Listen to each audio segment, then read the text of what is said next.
Superfast news, आवाज जनसामान्यांचा। ते सिलेंडरचा स्फोट, 60,000चा मुद्देमाल आगीत जळून खात्मा। कळंब तालुका अंतर्गत येथील राहत्या घरगुती वापराचा सिलेंडर अचानकपणे आग।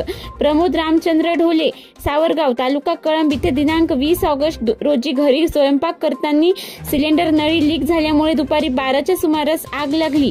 तात्काळ अग्निशमन दलाला पाचारण करून आग आटोक्यात आली। आग लागल्यामुळे आर्थिक नुकसान झालेले असून कुठल्याही प्रकारची जीवितहानी झालेली नाही।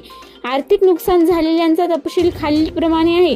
फ्रीज अंदाजे 17,000 रुपये, सिलिंग फॅन 1,500 रुपये, मिक्सर अंदाजे 3,000 रुपये, कडधान्य, अनाज, गॅस शेगडी, मीटर, इलेक्ट्रिक, नगद रक्कम 30,000 रुपये करिता एकूण 60,000 नुकसान झाले आहे व पुढील तपास पोलीस स्टेशन कळंब करीत आहेत। महाराष्ट्र सुपरफास्ट न्यूज साठी पवन जाधव, यवतमाळ।